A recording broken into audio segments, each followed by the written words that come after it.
ನನ್ನ ಹತ್ತಿರ ಇರೋದು ಕಡಿಮೆದ, ಇವರ ಹತ್ತಿರ ಇರೋದು ಹೆಚ್ಚದ.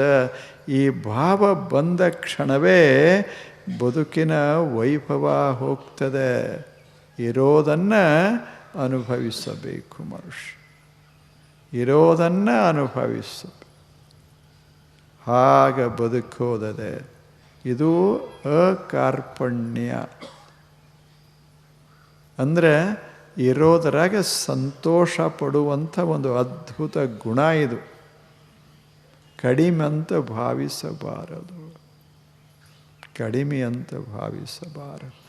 ಯಾವುದು ನಮ್ಮ ಇಂದ್ರಿಯಗಳಾಗಲಿ, ನಮ್ಮ ಮನಸ್ಸಾಗಲಿ, ನಮ್ಮ ಬುದ್ಧಿಯಾಗಲಿ ಯಾವುದೂ ಕಡಿಮೆ ಅಂತ ನಾವು ಭಾವಿಸಬಾರದು. ವಿದ್ಯಾ ಒಬ್ಬರು ಹೆಚ್ಚು ಸಂಪಾದಿಸಿರ್ತಾರೆ, ಒಬ್ಬರು ಕಡಿಮೆ ಸಂಪಾದಿಸಿರ್ತಾರೆ. ಎಲ್ಲರೂ ಅಷ್ಟ ಸಂಪಾದಿಸಿರ್ತಾರೆ. ಎಲ್ಲರೂ ಐನ್ಸ್ಟೀನ್ ಅಲ್ಲ, ಎಲ್ಲರೂ ಕಾಳಿದಾಸ, ಎಲ್ಲರೂ ಅಲ್ಲ. ಐನ್ಸ್ಟೀನ್ ಆದ ಬಳಿಕ ನನ್ನ ಜೀವನ ಸಾರ್ಥಕ ಆಗ್ತದಂತ ಇದೆಲ್ಲದ. ಕಾಳಿದಾಸನಂಗ ಕಾವ್ಯ ಬರೆದ ಬಳಿಕ ನನ್ನ ಜೀವನ ಸಾರ್ಥಕ ಆಗ್ತದಂತ ಎಲ್ಲದ ಹೀಗೆ. ಜೀವನ ಸಾರ್ಥಕ ಮಾಡಿಕೊಳ್ಳೋದಿದ್ರೆ ಸಾಮಾನ್ಯ ವ್ಯಕ್ತಿ ಸಹಿತ ಸಾರ್ಥಕ ಮಾಡಿಕೊಳ್ತಾನೆ. ಸಾಮಾನ್ಯ ಹೇಳಿ. ಭಾಮಿತಿ ಅಂತ ಒಂದು ಕೃತಿ ನಿಮಗೆ ಗೊತ್ತದ. ಭಾಮತಿ ಅಂತ ಒಬ್ಬ ಹೆಣ್ಮಗಳು. ಭಾಮತಿ ಅನ್ನೋದೊಂದು ಮಹಾಗ್ರಂಥ. ಅದನ್ನು ಬರೆದವರು ಈ ಭಾಮತಿಯ ಪತಿ 20-30 ವರ್ಷಗಳ ಕಾಲ, ಸುದೀರ್ಘ ಕಾಲ ಅದರಾಗ ತನ್ಮಯನಾದ. ಅದನ್ನು ಬರೆಯೋದ್ರಾಗ ಎಂದು ಶುರು ಮಾಡಿದ ಅಂದರೆ ಯಾವ ದಿವಸ ಲಗ್ನ ಆಯಿತೋ ಅದೇ ದಿವಸ ಗ್ರಂಥ ಬರೀಲಿಕ್ಕೆ ಪ್ರಾರಂಭ ಮಾಡಿದ. ಎಷ್ಟು ತನ್ಮಯನಾಗಿದ್ದ ಅಂದರೆ ಅವನಿಗೆ ಬಾಹ್ಯದ ಭಾನ ಇರಲಿಲ್ಲ. ಅಷ್ಟು 30 ವರ್ಷಗಳ ಕಾಲ ಭಾಮತಿ ಭಾಷ್ಯ ಬರೆದದ್ದ. ಹಾಗೆ ಎಂಥ ಆ ತನ್ಮಯತಾಹೆ. ಅಂಥ ಗ್ರಂಥವನ್ನು ರಚನಾ ಮಾಡಿದ್ದ. ಕೊನೆಗೆ 30ನೇ ವರ್ಷದ ಕೊನೆಗೆ ಇನ್ನೇನು ಕೊನೆ ವಾಕ್ಯವೊಂದು ಬರೀಬೇಕು, ಆ ಗ್ರಂಥಕ್ಕೊಂದು ಹೆಸರ ಬರೀಬೇಕು ಅಂತ ಅದನ್ನು ಕೈಯೊಳಗೆ ತಗೊಂಡಿದ್ದ. ಅಷ್ಟರಲ್ಲೇ ದೀಪ ಆರ್ತು. ಆ ಬಳಿಕ ಆತನ ಹೆಂಡತಿ 30 ವರ್ಷದ ಹಿಂದೆ ಲಗ್ನ ಆಗಿದ್ದ. ಆಕೆ ಬಂದು ಅದಕ್ಕೆ ದೀಪವನ್ನು ಬಟ್ಟಿ ಚಾಚಿ ಮತ್ತೆ ದೀಪವನ್ನು ಹಚ್ಚಿದ್ಲು. ಬೆಳಕ ಬಿತ್ತಲ್ಲ. ನೋಡ್ದ, ನೀನು ಯಾರು ಅಂದ. 30 ವರ್ಷ ಲಗ್ನಾದ ಹೆಂಡತಿ ಗೊತ್ತಿಲ್ಲ.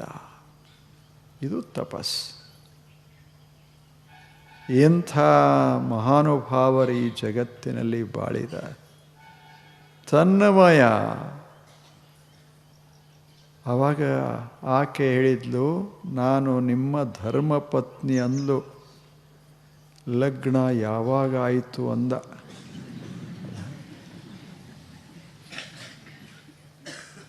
ಎಂದು ನೀವು ಪುಸ್ತಕ ಪ್ರಾರಂಭ ಮಾಡಿದಿರೋ ಅದೇ ದಿವಸ ಲಗ್ನ ಆಯಿತು. ಇಷ್ಟು ದಿನಗಳ ಕಾಲ ನೀನು ಏನು ಮಾಡಿದಿ ಅಂತ ಕೇಳ್ದ. ಆಕೆ ಹೇಳಿದ್ಲು, ನೀವೇನು ಏಕಾಗ್ರ ಆಗಿದ್ರಲ್ಲ, ಇದನ್ನು ಕೆಡಿಸದಂತೆ ನೋಡಿಕೊಂಡೆ ಅಂದ್ಲು. ನಿಮ್ಮ ಲಕ್ಷ್ಯ ಹೊರಗೆ ಹರಿಬಾರ್ದು. ಹಾಗೆ ಬರೆಯುವ ಸಲಕರಣೆಗಳನ್ನು ಜೋಡಿಸಿಟ್ಟು ಆಹಾರ ಯಾವಾಗ ಅವಶ್ಯವೋ ಅವಾಗೆಲ್ಲ ಕೊಟ್ಟು ನಿಮ್ಮ ಎಲ್ಲ ಬೇಡಿಕೆಗಳನ್ನು ನಾನು ಈಡೇರಿಸಿದ್ದೇನೆ. ಆದ್ದರಿಂದ ನಿಮ್ಮ ಚಿತ್ತ ಆ ಕಡೆ ಈ ಕಡೆ ಹರಿಲಿಲ್ಲ. ನೀವು ಬರೆದು ಮುಗಿಸಿದ್ರಿ ಎಲ್ಲ, ನನಗೆ ಬಹಳ ಸಂತೋಷ ಆಯಿತು, ನನ್ನ ಸೇವೆ ಸಾರ್ಥಕ ಆಯಿತು ಅಂದ್ಲು. ಆವಾಗ ಈತ ಹೇಳ್ದ, ನಂದೇನಿದು 30 ವರ್ಷದ ತಪಸ್ಸು, ನಿನ್ನ ತಪಸ್ಸು ಅದ್ಭುತ, ನಿನ್ನ ತಪಸ್ಸು ಅದ್ಭುತ, ನನ್ನದು ಇದಲ್ಲ. ಈ ಗ್ರಂಥ ಇದು ನಿರ್ಜೀವ, ನಿನ್ನದು ಸಜೀವ ವೇದಾಂತ. ಹಾಗೆ ಆದ್ದರಿಂದ ಈ ಗ್ರಂಥಕ್ಕೆ ಯಾರ ಹೆಸರಿಡೋದಿಲ್ಲ, ನಿನ್ನ ಹೆಸರಿಡ್ತೇನೆ ಅಂತ ಹೆಸರಿಟ್ಟು. ಅಂದರೆ ಪಂಡಿತರ ಜೀವನವೇ ಸಾರ್ಥಕ ಆಗ್ತದಂತಲ್ಲ, ಎಷ್ಟು ನಿರ್ಲಿಪ್ತ ಭಾವದಿಂದ ನಿಸ್ಪೃಹ ಭಾವದಿಂದ ಬದುಕುವಂಥವರ ಜೀವನವೂ ಅದ್ಭುತನೇ.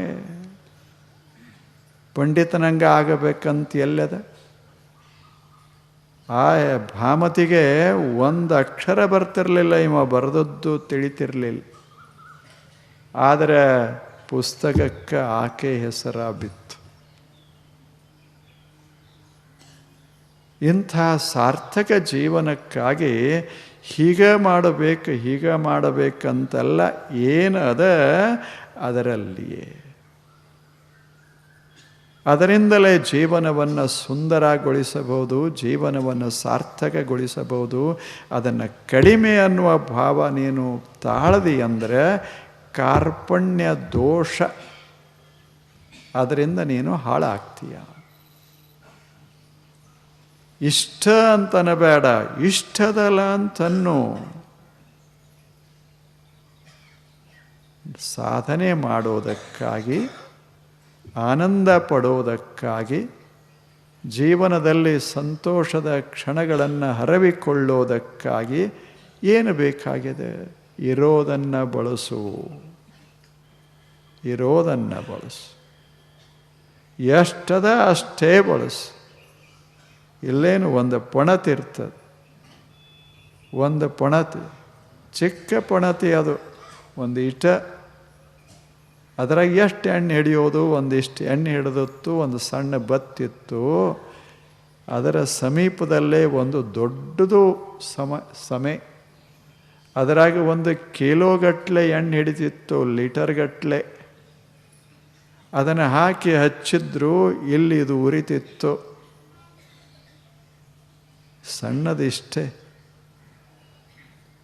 ನೀ ಬೇಗ ಆರಿ ಹೋಗ್ತಿ ಅಂತೂ ದೊಡ್ಡದು. ಸಣ್ಣದು ಹೇಳ್ತು, ಹಂಗ ಆರಿ ಹೋಗೋದಿಲ್ಲ, ಇರೋ ತಕ ಬೆಳಕ ಕೊಟ್ಟು ಹೋಗ್ತೀನಿ.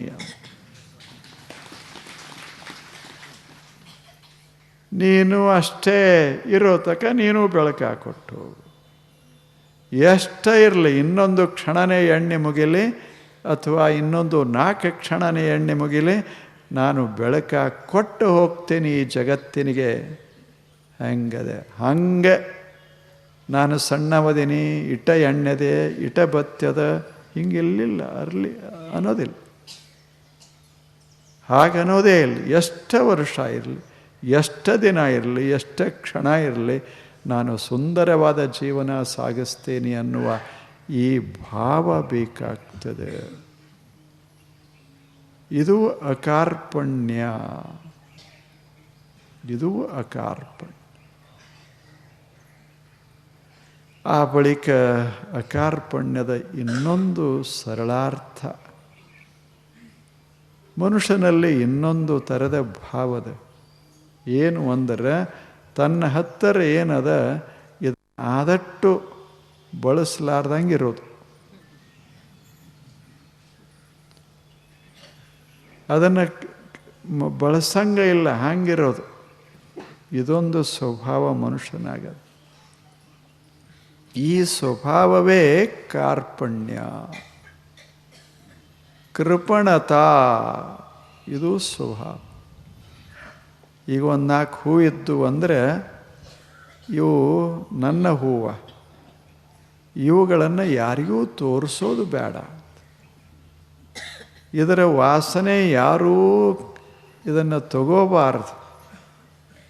ಇವು ನನ್ನ ಹೂವು, ನಾನಟ್ಟ ವಾಸನೆ ತಗೊಳ್ಳೋದು, ನಾನಟ್ಟ ನೋಡೋದು ಅಂತ ಇವೆಲ್ಲ ಹೂಗಳ ಮಂದಿ ನೋಡ್ತಾರೆ ಬಾ ಅಂತ ತಿಳ್ಕೊಂಡು ಹೋಗಿ ತಿಜೋರಿಯಾಗಿಟ್ಟ ಆಗ್ತದೆ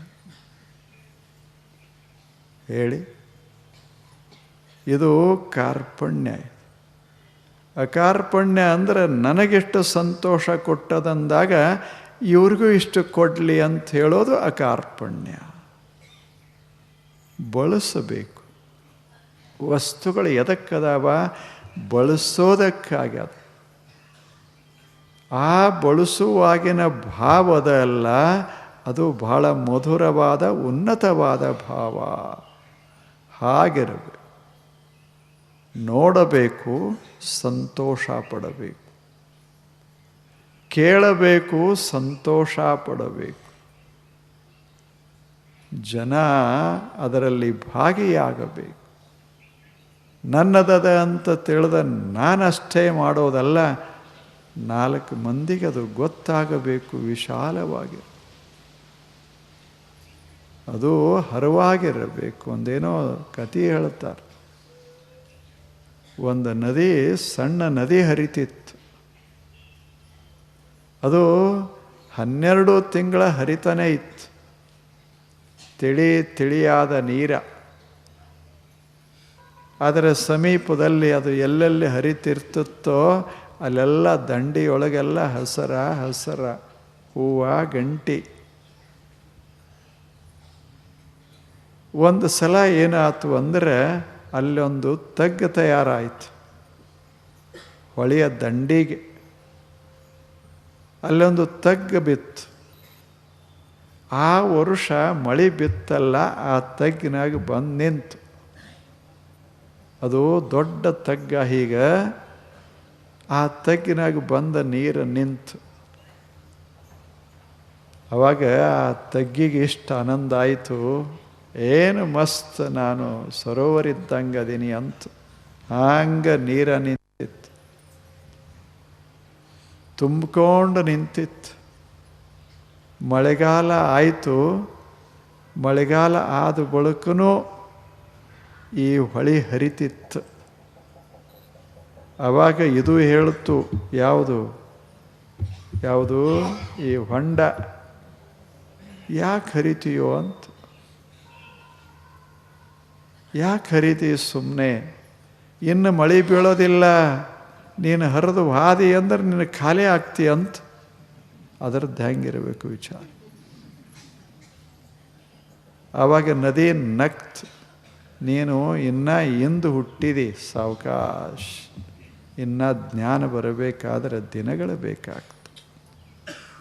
ಅದು ಅಂತೂ ಇದರಾಗೇನು ಜ್ಞಾನ? ಅದನ್ನು ಹರಿದು ಬಿಟ್ರೆ ನೀರು ಹೋಗೇ ಬಿಡ್ತದೆ, ನೀ ಬರಿದಾಗ್ತಿ. ಇಷ್ಟಕ್ಕೇನು ಜ್ಞಾನ ಅಂತ. ನೋಡು, ಒಂದು ಹನಿ ಸಹಿತ ಹೊರಗೆ ಬಿಡೋದಿಲ್ಲ. ಒಂದು ಹನಿ ಬಿಡೋದಿಲ್ಲ. ಇನ್ನೇನು ಮುಂದಿನ ಮಳೆಗಾಲ ಬರೋ ತಕ ಮಸ್ತಾಗಿ ನಿಂತಿರ್ತೇನೆ, ನೀ ಹರಿದು ಖಾಲಿಯಾಗಿ ಹೊಕ್ಕಿ ಅಂತ. ಆವಾಗ ಅದು ನದಿ ಏನೂ ಹೇಳಲಿಲ್ಲ. ಯಾಕೆ? ನದಿಗೆ ಜ್ಞಾನ ಭಾಳ, ಶತಮಾನಗಳಿಂದ ಹರಿದಿರ್ತದೆ, ಅನೇಕ ಘಟನೆಗಳನ್ನು ನೋಡಿರ್ತದೆ, ಅನೇಕ ಜನರ ಮಾತುಗಳನ್ನು ಕೇಳಿರ್ತದೆ. ಅದಕ್ಕೆ ಜ್ಞಾನ ಭಾಳ. ಯಾವಾಗ ಜ್ಞಾನ ಬಹಳ ಇರ್ತದೆ, ಪರಿಪೂರ್ಣ ಇರ್ತದೆ, ಅದು ಬಹಳ ತಲೆ ಕೆಡಿಸ್ಕೊಳ್ಳೋಕೆ ಹೋಗುವುದಿಲ್ಲ. ಯಾರು ಏನಂದ್ರೆ ಏನು ಸಿದ್ಧಾಂತ ಮಾಡೋಕ್ಕೆ ಹೋಗುವುದಿಲ್ಲ. ಆಯಿತು, ಹಂಗೆ ವಿಚಾರ ಮಾಡಿ ಅಂಥದ್ದು. ಹಂಗೆ ನದಿ ಆಯಿತು, ನಿನ್ನ ಪ್ರಕಾರ ನೀನಿರು, ನನ್ನ ಪ್ರಕಾರ ನಾನಿರ್ತೇನೆ ಅಂತು. ತಿಂಗಳ ಹೋದಂಗೆ ಹೊಳೆ ಹರಿತಾನೆ ಇತ್ತು. ಇದರ ನೀರು ಕಡಿಮೆ ಆಕ್ಕೋತ ಬಂತು. ಬಿಸಿಲಿಗೆ ಆ ಬಳಿಕ ಹಿಂಗಿದ್ದು ಯಾವಾಗ ನೀರು ಕಡಿಮೆ ಹಾಕೋತು ಬಂತೋ ಸುತ್ತಮುತ್ತ ರಾಡಿ ಹುಳಗಳು ತಯಾರಾದವು. ಆನಂತರ ಹುಳ ತಯಾರಾದ ಬಳಿಕ ಅದ ನೀರಿಗೆ ವಾಸನ ಶುರುವಾಯಿತು, ಹೊಲಸು ವಾಸನ ಶುರುವಾಯಿತು. ಆವಾಗ ಅದು ನದಿಗೆ ಕೇಳ್ತು, ನೀನು ಇನ್ನೂ ಹರಿತಾ ಇದೆಯಲ್ಲ, ನಂದು ಕಡಿಮೆ ಹತ್ಯದಲ್ಲ, ನೀನು ಅಷ್ಟೇ ಚೆನ್ನಾಗ್ಯದಿ, ನಾನು ದುರ್ನಾತ ಶುರುವಾಗ್ಯದ, ದುರ್ವಾಸ ಶುರುವಾಗ್ಯದಲ್ಲ, ಯಾಕೆ ಅಂತು. ಅದೇ ಹರಿಯುವುದಿಲ್ಲಲ್ಲ ಅದಕ್ಕೆ. ಏನು ನಮ್ಮ ಹತ್ತಿರ ಅದು ಹಂಗೆ ಉಳಿತು ಅಂದ್ರೆ ಅದು ಏನಾಗ್ತದೆ, ಹಿಂಗೆ ಶುರುವಾಗ್ತದೆ, ಅದರ ವಾಸನೆ ಬರೋಕ್ಕೆ ಶುರುವಾಗ್ತದೆ, ಹೊಲಸ ಹಿಡಿತದೆ, ಅದರ ಸಮೀಪ ಯಾರೂ ಬರೋದಿಲ್ಲ. ನೋಡು ನಿನ್ನ ಪರಿಸ್ಥಿತಿ ಅದ. ನೀ ಅಂತಿದ್ದೆಲ್ಲ ಹರಿಬೇಡ ಹರಿಬೇಡ ಹರಿಬೇಡ ಅಂತ, ನಾ ಹರ್ಕೋತ ಅದೀನಿ ಅಂತ ಸ್ವಚ್ಛದೀನಿ. ಬಂದ ನೀರ ಮುಂದೆ ಕಳಿಸ್ತೇನಂತ ಹಿಂದಿನವ್ರು ನೀರು ಕಳಿಸ್ತಾರೆ. ಒಂದು ವೇಳೆ ನಾನು ಹಂಗೆ ಇಟ್ಟುಕೊಂಡಿದ್ದರೆ ನಿನ್ನಂಗ ಆಗ್ತಿದ್ದೆ. ಇದು ಕಾರ್ಪಣ್ಯ. ಅದೇನು ಮಡುವದ ಬಿಡಬಾರ್ದು ನೀರ ಅಂತ. ಹಂಗಲ್ಲ ಜಗತ್ತು, ಹಾಗಲ್ಲ. ಜಗತ್ತಂದರೆ ಪ್ರವಾಹಿ, ಸದಾ ಪ್ರವಹಿಸ್ತಾ ಇರಬೇಕು, ಸದಾ ಪ್ರವಹಿಸ್ತಾ ಇರಬೇಕು. ಈಗದಲ್ಲ, ಈಗ ನಿಮ್ಮ ಸಂತೋಷ ಆಗ್ಯದ, 4 ಮಂದಿಗೆ ಹಿಂಗೆ ಸಂತೋಷ ಹಚ್ಚಿಕೊಂಡ್ರೆ ಇನ್ನಷ್ಟದು ಸ್ವಚ್ಛ ಸುಂದರ ಆಗ್ತದೆ. ಮಾಡಬೇಕು. ಈಗ ಜನ ಬಹಳ ಜಾಂಡ್. ಈಗೇನರ ಒಂದು ಬಟ್ಟೆ ತಂದರು ಅಂದ್ರೆ 4 ಮಂದಿ ಕರೀತಾರೆ. ಕರೆದು ಅವ್ರಿಗೆ ಒಂದಿಷ್ಟು ಹಾಲು ಕೊಡ್ತಾರೆ, ಕಾಫಿ ಕೊಡ್ತಾರೆ. ಆ ಬಳಿಕ ಇದನ್ನು ತೋರಿಸ್ತಾರೆ, ಈ ಬಟ್ಟೆ ಹೆಂಗದ ನೋಡಿ ಅಂತ. ಈ 4 ಮಂದಿ ನೋಡಿ ಸಂತೋಷಪಟ್ಟರೆ ಇವ್ರ ಸಂತೋಷ ವರ್ಧಿಸ್ತದೆ.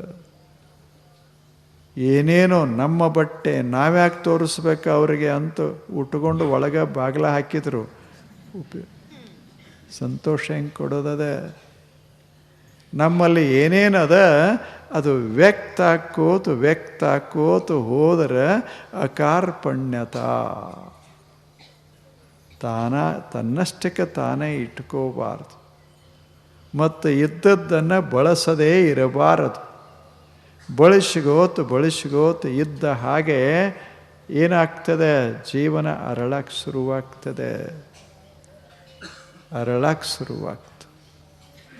ನಿಸರ್ಗದ ಮಧ್ಯ ನೋಡಿ ಯಾವುದೂ ತನ್ನಷ್ಟಕ್ಕೆ ತಾನೇ ಇಟ್ಟುಕೊಳ್ಳೋದೇ ಇಲ್ಲ. ಹೇಗೆ ಬಂತೋ ಹಾಗದ ಕೈ ಬಿಡ್ಕೋತ ಹೋಗಿರ್ತದೆ. ಅದಕ್ಕೆ ಈ ಜಗತ್ತು ನಡೆದದ, ಎಷ್ಟು ಸುಂದರವಾಗ್ಯದ. ಆದ್ದರಿಂದ ಮನುಷ್ಯನೇ ಕಾರ್ಪಣ್ಯ ದೋಷದಿಂದ ಬಳಲಬೇಡ, ಬಳಸದೇ ಇರುವಂಗ ಭಾವ ತಾಳಬೇಡ. ಮಸ್ತಾಗಿ ಬಳಸು. ಬಳಸಿದಂತೆ ವೈಭವ ಹೆಚ್ಚಾಗ್ತದೆ ಜೀವನದ್ದು. ಹಾಡ್ಕೋತಿರು. ಒಬ್ಬ ಶಿಷ್ಯ ಶ್ರೇಷ್ಠ ಗಾಯಕನ ಹತ್ತಿರ ಹೋಗಿದ್ದ. ಆತನ ಹತ್ತಿರ ಹೋಗಿ ಆತ ಸ್ವಲ್ಪ ಕಾಲ ಆತನ ಹತ್ತಿರ ಇದ್ದು ರಾಗಗಳನ್ನು ಕಲಿತ. ಒಮ್ಮೆ ಗುರು ಹೇಳ್ದ, ಈಗ ಚೆನ್ನಾಗಿದೆ ಈ ರಾಗ, ಅತ್ಯದ್ಭುತ ರಾಗ, ಇದನ್ನು ಕಲಿಸ್ತೇನೆ, ಕಲಿಯುವುದು ಅದ್ಭುತ. ಇದು ಅಮೂಲ್ಯವಾದ ರಾಗ ಅಂತ ತಿಳಿದು ಒಂದು ರಾಗ ಕಲಿಸಿ. ಅದೇನು ಅದ್ಭುತ ರಾಗ ಇತ್ತು. ಈ ಹುಡುಗನ ಧ್ವನಿನೂ ಅಷ್ಟೇ ಚೆನ್ನಾಗಿತ್ತು. ಗುರುಗಳಿಗೆ ಬಹಳ ಸಂತೋಷ ಆಯಿತು. ಆ ರಾಗ ಆತ ಹಾಡಿದ. ಗುರುಗಳಿಗೆ ಭಾರಿ ಆನಂದ ಆಯಿತು. ಹೋಗು, ನೀನೀಗ ಶ್ರೇಷ್ಠ ಸಂಗೀತಜ್ಞ, ಹೋಗು, ಈ ರಾಗವನ್ನು ಕಾಪಾಡು ಅಂದರು. ಇದು ಬಹಳ ಅಮೂಲ್ಯ, ಇದನ್ನು ಕಾಪಾಡು ಅಂದರು. ಇವ ಬಂದ ಊರ ಕಡೆ ಅವ್ರೇನು ಹೇಳಿದ್ರಲ್ಲ ಅದಕ್ಕೆ ಅರ್ಥನೇ ಬೇರೆ ಮಾಡ್ದ. ಏನು ಮಾಡ್ದ? ಇದು ಅಮೂಲ್ಯ ರಾಗ, ಇದನ್ನು ಕಾಪಾಡು ಅಂದರೆ ಖರ್ಚು ಮಾಡಬೇಡ, ಇದನ್ನು ಅಲ್ಲೇ ಇಲ್ಲೇ ಹಾಡ್ಕೋತ ಹೋಗಬೇಡ, ಇದರ ಬೆಲೆ ಬಹಳ, ಹಿಂಗೆ ಅರ್ಥ ಮಾಡ್ದ. 10 ವರ್ಷದಾಗ ಒಮ್ಮೆ ರಾಗ ಹಾಡಲಿಲ್ಲ. ಒಂದು ದಿವಸ ಹಾಡಲಿಲ್ಲ. ಗುರುಗಳು ಆಕಸ್ಮಿಕವಾಗಿ ಆ ಊರಿಗೆ ಬಂದರು. ನಮ್ಮ ಶಿಷ್ಯ ಏನು ಮಾಡ್ತಾನೆ ನೋಡೋಣ ಅಂತ. ಇವ ಎಲ್ಲ ಪೆಟ್ಟಿಗೆ ಪಟ್ಟಿಗೆ ಎಲ್ಲ ಮುಚ್ಚಿಟ್ಟು ಕೂತಿದ್ದ. ನನ್ನ ರಾಗ ಹೇಗದ ಅಂತ ಕೇಳ್ದ. ಗುರುಗಳೇ, 10 ವರ್ಷದಾಗ ಒಬ್ಬರು ಮುಂದೆ ಹಾಡಿಲ್ಲ, ನಿಮ್ಮ ರಾಗ ಹಂಗೆ ರಕ್ಷಣೆ ಮಾಡೀನಿ ಅಂತ. ನೀನು ಹಾಡ್ಕೊಂಡಿಲ್ಲ, ನಾನು ಹಾಡಿಲ್ಲ, ಯಾಕೆಂದರೆ ನೀವು ಹೇಳಿರಿ ಇದು ಅಮೂಲ್ಯ, ಇದನ್ನು ಕಾಪಾಡು ಅಂತ ಹೇಳಿರಲ್ಲ, ಅದನ್ನು ಮಾಡಿದ್ದು ಅಂತ. 10 ವರ್ಷದಾಗ ಇನ್ನೊಮ್ಮೆ ಹಾಡಕ್ಕೆ ಹೋದ್ರೆ ಅದ್ಯಾಕೆ ಬರ್ತದೆ ಹೇಳಿ? ಆತನ ಈ ಸಂಗೀತದ ಸಾಧನಗಳೂ ನಿರುಪಯುಕ್ತವಾಗಿ ಧೂಳು ತಿಂತ ಬಿದ್ದಿದ್ದು, ಅವಂದು ಹಾಡ ಇರಲಿಲ್ಲ. ಶ್ರೇಷ್ಠ ಸಂಗೀತಜ್ಞ. ಏನು ಮಾಡೋದು? ಬಳಸದೇ ಇದ್ದರೆ ಏನು ಮಾಡೋದು? ಎದಕ್ಕೆ ಕೊಟ್ಟಿದ್ದ ಗುರು ಅಂದ, ಹಾಳು ಮಾಡಿದೆಯಲ್ಲೋ, ತಗೋ ಮತ್ತು ಧೂಳ ಹತ್ತದಲ್ಲ, ಧೂಳ ಜಾಡಿಸು, ನಿನ್ನ ವಾದ್ಯಗಳನ್ನು ತಗೋ, ವೀಣೆಯನ್ನು ತಗೋ, ಮತ್ತೆ ಈಗ ಹಾಡಕ್ಕೆ ಪ್ರಾರಂಭ ಮಾಡು. ಅಲ್ಲ, ನೀವೇ ಹೇಳಿದ್ರಿ ಅಲ್ಲ ಅಂದ. ಕಾಪಾಡು ಅಂದ್ರೆ ಒಂದು ದಿವಸ ಬಿಡ್ದಂಗೆ ಹಾಡುವಂತ ಅದರ ಅರ್ಥ. ಬರೇ ನಿನಗಾಗಿ ಅಷ್ಟೇ ಅಲ್ಲ, ನಿನ್ನ ಸುತ್ತಲಿನ ಜನ ನೀ ಹಾಡ್ತಾ ಇದ್ದರೆ ನಲಿಬೇಕು, ಹಂಗೆ ಹಾಡುವಂತ ನಾ ಹೇಳಿದ್ದು. ಕಾಪಾಡುವಂದು ಕೂಡಲೇ ಯಾರೂ ನೋಡ್ದಂಗೆ ಕೇಳ್ದಂಗೆ ಕಾಪಾಡೋದಲ್ಲ. ಹಾಗೆ ನಮ್ಮಲ್ಲಿ ಏನಾದರೂ ಒಂದು ಸಂಗತಿ ಇತ್ತು ಅಂದರೆ, ಧ್ವನಿ ಚಲೋ ಇರಲಿ, ಬುದ್ಧಿ ಚಲೋ ಇರಲಿ, ಕೈ ಚಲೋ ಇರಲಿ, ಏನೇ ಇರಲಿ, ಅದನ್ನು ನಾವು ಚೆನ್ನಾಗಿತ್ತು ಅಂದರೆ ಅದನ್ನು ಚೆನ್ನಾಗಿ ಬಳಸೋದದೆ.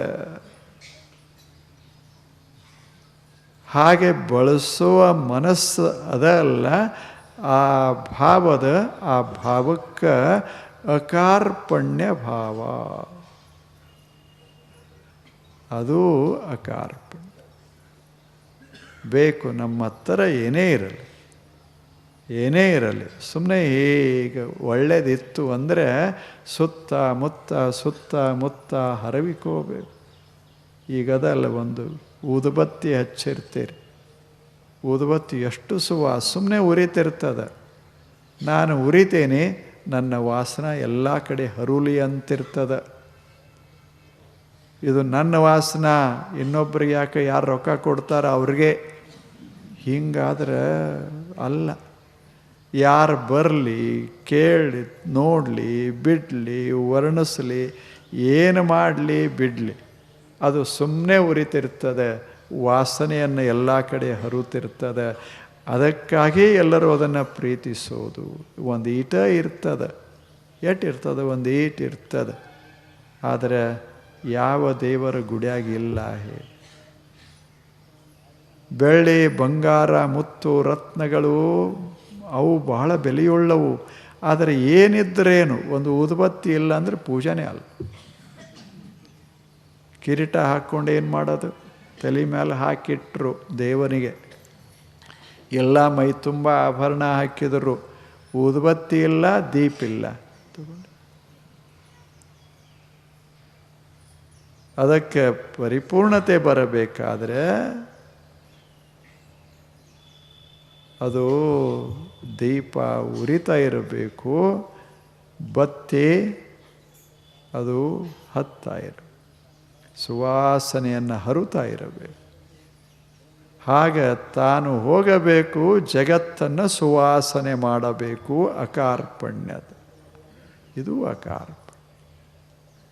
ಎಷ್ಟು ಛಲೋ ಇಲ್ಲ ನೀತಿ ಇದು. ಬಹಳ ಸುಂದರವಾದ ಅತ್ಯಂತ ಉಪಯುಕ್ತವಾದ ನೀತಿ ಅಕಾರ್ಪಣ್ಯ. ಬಹಳ ಛಲೋ. ಅದಕ್ಕಾಗಿ ನಿಮ್ಮಲ್ಲಿ ಏನೇನು ಅದ, ನಿಮಗೆ ಸಂತೋಷ ಕೊಟ್ಟಿದ್ರೆ ಅದನ್ನು ಮುಚ್ಚಿಡಬಾರದು, ಬಳಸದೇ ಇರಬಾರದು. ಅಷ್ಟೇ. ಬಳಸ್ಕೋತಿರೋದು. ಹಾಡು ಬರ್ತಿತ್ತಂದ್ರೆ ಹಾಡ್ಕೋತಿರೋದು. ಯಾರು ಕೇಳಲಿ ಬಿಡಲಿ ಅದರ ಕಡೆ ಲಕ್ಷ್ಯ ಹೋಗಬಾರ್ದು. ಮಾತುಗಳು ಬರ್ತಿದ್ರೆ ಆಡ್ಕೋತಿರೋದು. ಈಗ ಸಣ್ಣ ಹುಡುಗರು ಮಾತಾಡ್ತಾವಲ್ಲ, ಯಾರು ಇದ್ರೇನು ಬಿಟ್ರೇನು, ಸುಮ್ಮನೆ ತಮ್ಮಷ್ಟಕ್ಕೆ ತಾವು ಮಾತಾಡ್ಕೋತಿರ್ತ, ಸಂತೋಷ ಪಡ್ತಾವ. ಹಾಗೆ ಜೀವನ ಅಂದ್ರೆ ನಿಸರ್ಗ ನಮಗೆ ಏನೇನು ಕೊಟ್ಟಿದೆ ವಿಶೇಷ ಸಂಗತಿಗಳನ್ನು, ಅವುಗಳನ್ನು ನಮ್ಮಷ್ಟಕ್ಕೆ ನಾವು ಇಟ್ಟುಕೊಳ್ಳದೆ ಅದನ್ನು ಬಳಸ್ತಾ ಹೋಗೋದು.